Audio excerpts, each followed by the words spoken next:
Howdy folks, it's your friendly neighborhood watchman here with another video, this time on Amazon's adaptation of Mr. JRR Tolkien's Middle-earth. I like to sound enthusiastic. It's more attractive to viewers and engaging, as it were. But this is pretty sad for me. Now I know there are countless videos on this, so this is just a bit more superficial, not getting too much into the nitty-gritty of it all, unless, you know, people clamored for it. But I don't have enough viewers for that to happen yet. In the future, if there's an audience for it, I'll get more in depth. However, for most viewers that come across these videos, they're usually not scholars on the subject that is the focal point of the video. So I don't differentiate. I won't think any less of someone that has just read the book, The Hobbit, Lord of the Rings, The Silmarillion, or any other of Tolkien's works. I've been a fan of Tolkien since I was a kid of 9-10 years old. I remember watching the animated version of The Hobbit back in, that was released in 1977. So I came across Tolkien through The Hobbit animated adaptation of the novel. I also watched Return of the King when that came on, also by Rankin Bass in 1980. Of course, if you're a Tolkien fan of the novels, they have a lot to be desired if you want it to follow the book faithfully. But as a kid, not having read the book at the time, it was fine. It was entertaining. I dug the material. Orcs and goblins and smog, hobbits, Smeagol, elves. I loved it all.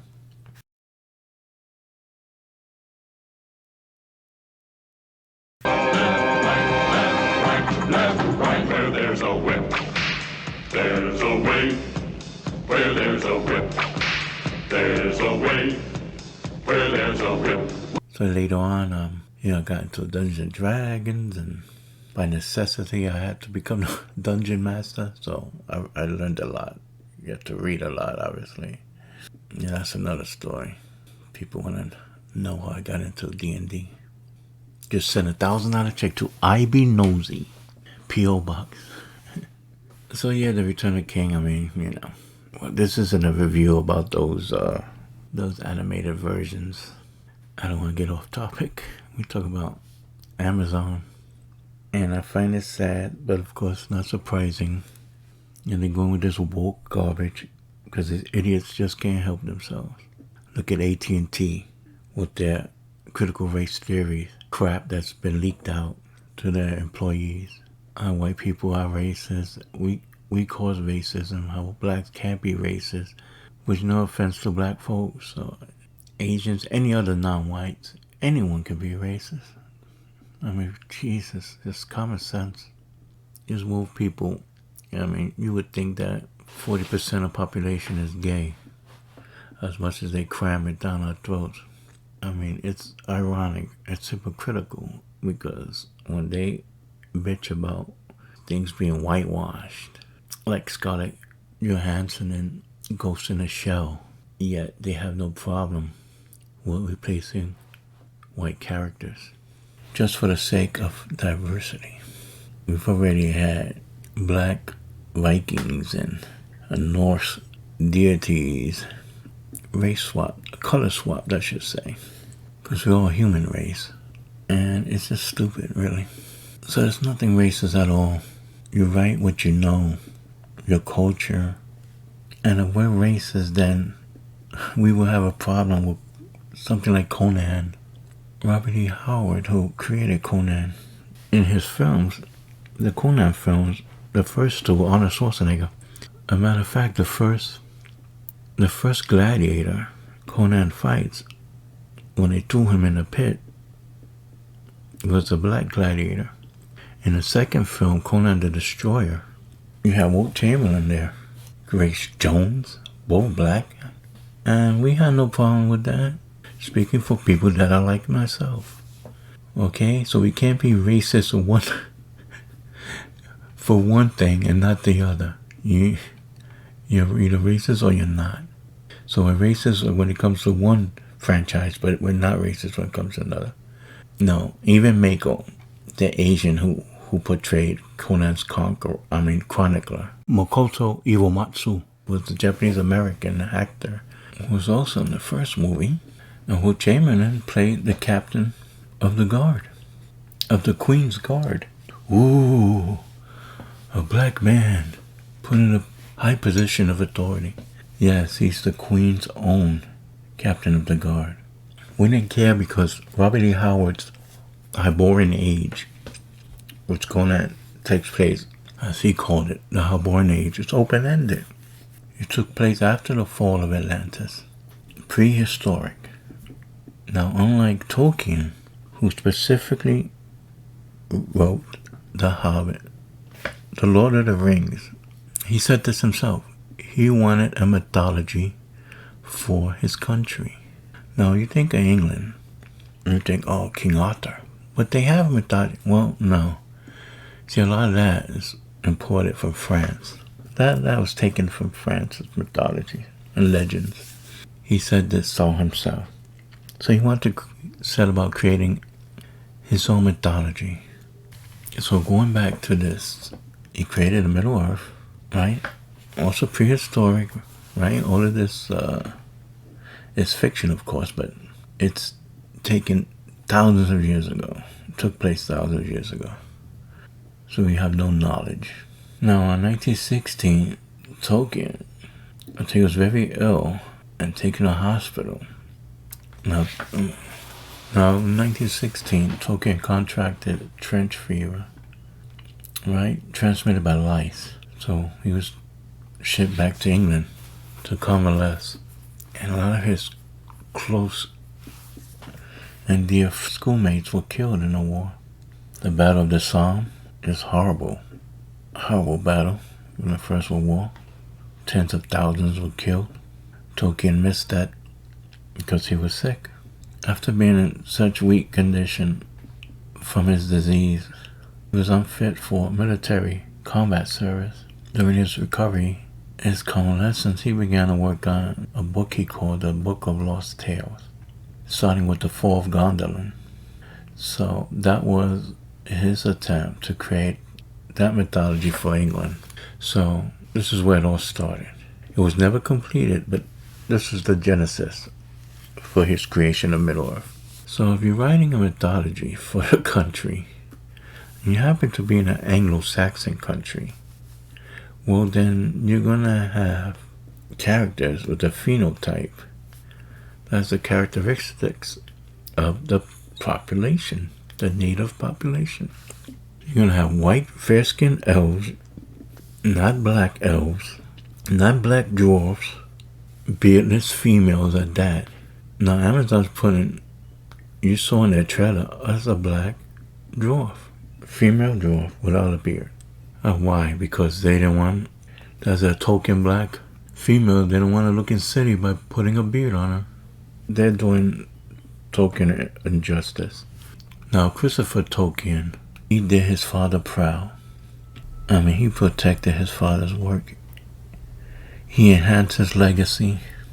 Now that he's gone, however, he passed away. He died, and you know how greed can take over. He had a falling out with his son.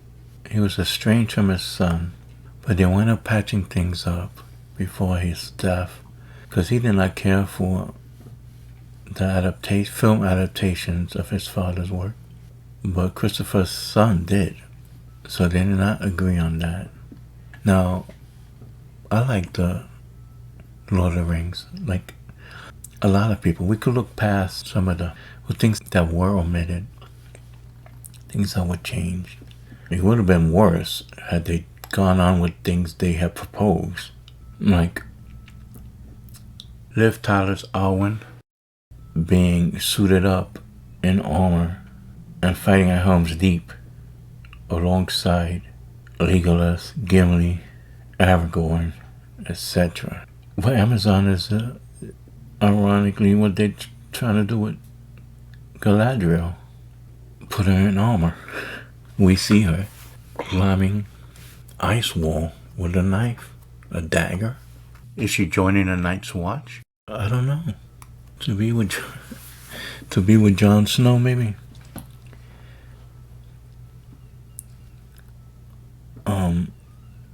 Yeah. So I think a lot of fans, including myself, would have been highly turned off if that was done. It's like these people think one side of their face, they say how much they respect and love this author's work. Then it's like they think they can do better. Oh, let's just spice it up some. Listen, that's the author's work. That's how he wrote it. And these women 1 week, you don't have to have them in there with blood and guts up to their elbows. So for them to be seen as strong, to make them like men.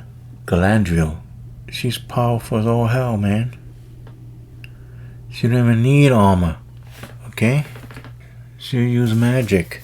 I'm just Gandalf. Do you see him with armor? No.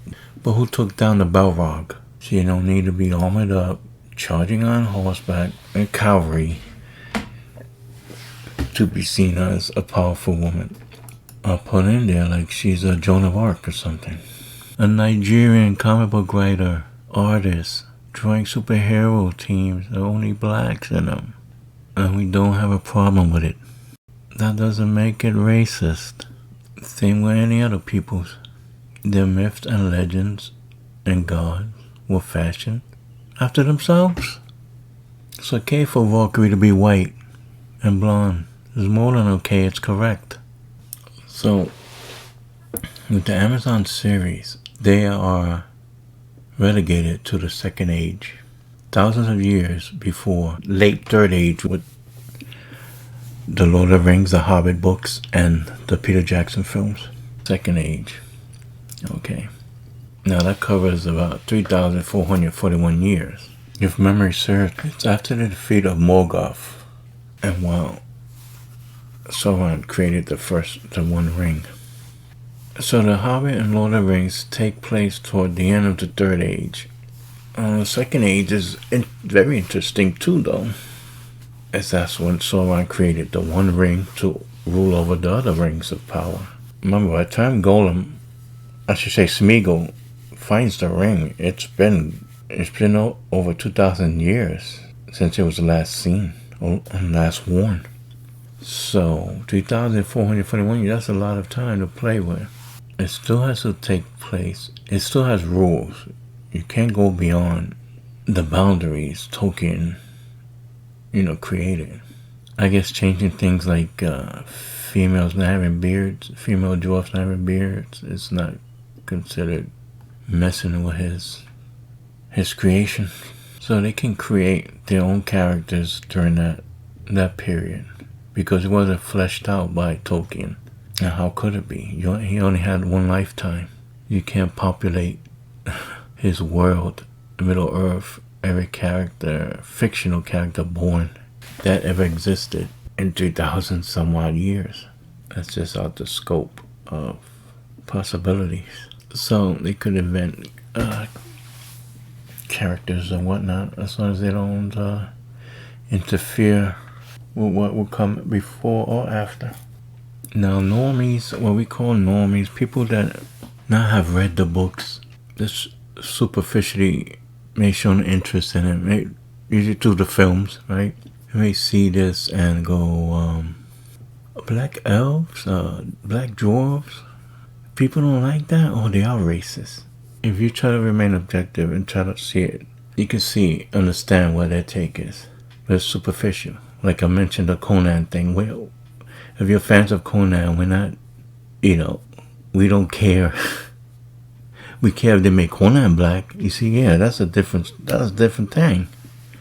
But we don't care that we have black characters, Asian characters. There's different worlds.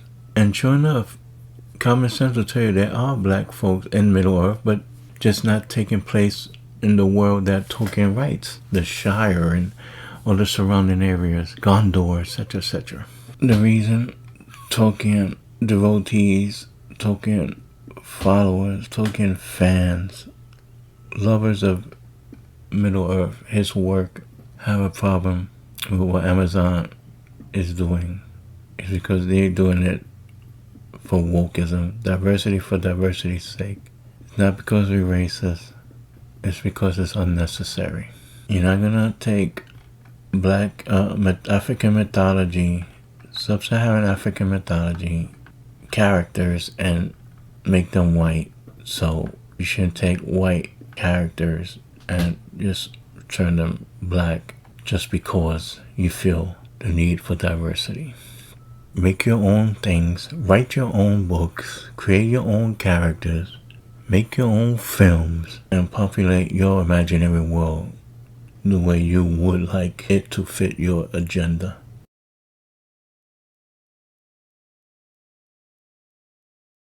So I'm not looking forward to this. At least the one thing you can say, for those unhappy with Jackson's trilogies, especially the second one, The Hobbit, at least it wasn't there for this diversity woke trash bullshit. Thank God for that.